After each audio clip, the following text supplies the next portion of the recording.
الحمد لله الذي علم الإنسان ما لم يعلم ونصلي ونسلم على رسوله النبي الذي صاحب الجود والكرم وعلى آله وأصحابه النجوم الطريق الأمم. أما بعد، وقد قال الله تبارك وتعالى في كلامه المجيد: لقد كان لكم في رسول الله أسوة حسنة.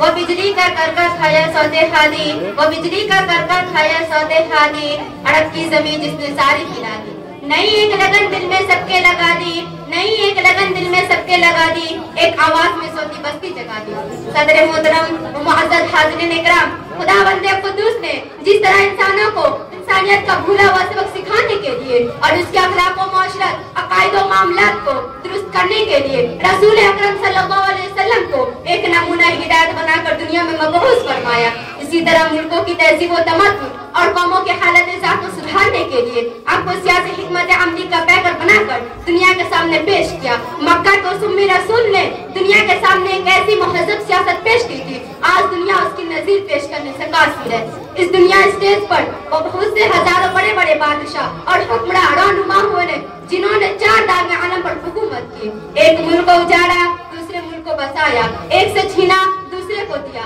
ایک قوم کو گھٹایا دوسری قوم کو بڑھایا، مگر ان کی یہ قرآن الفاظ میں یہی رہی: ان الملوک اذا دخلوا قرية افسدوها وجعلوا اعزة اهلها.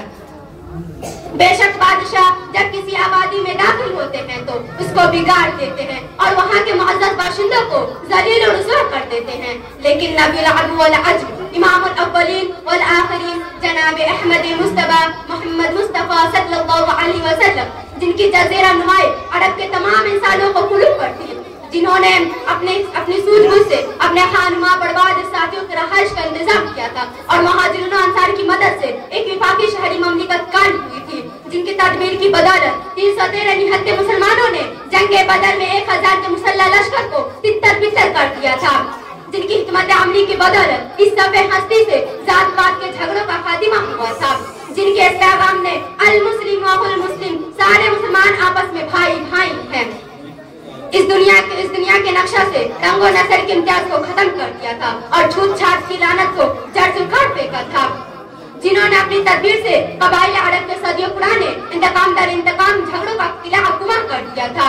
جنہوں نے اپنی زبردست سیاسی حکمت عملی سے حدیبیہ میں قریش کو یہودیوں سے الگ رہنے کا آمادہ کیا تھا. سن 8 ہجری میں اپنے محبوب وطن مکہ مکرمہ میں 10,000 لشکر جرار کے ساتھ فاتحانہ داخل ہو رہے ہیں. 313 اپنی فوج کو 3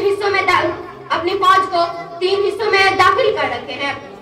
اور شہر میں داخلہ حصوں سے 3 راستوں سے داخل ہو رہے ہیں، لیکن فوج کو تاکید ہے کہ تھوڑے زنا ہو، جو شخص گھر سے باہر نہ نکلے یا نکل کر کعبہ مقدسہ میں چلا جائے یا ہتھیار ڈال دے تو اسے نہ چھیڑا جائے. شہر پر پوری طرح اسلامی فوج کا کنٹرول ہو چکا ہے اور کعبہ مکرمہ کو باغدان باطل سے پاک کیا جا چکا ہے. اتنے میں اس فاتح کی طرف سے عام شہریوں کی طرف سے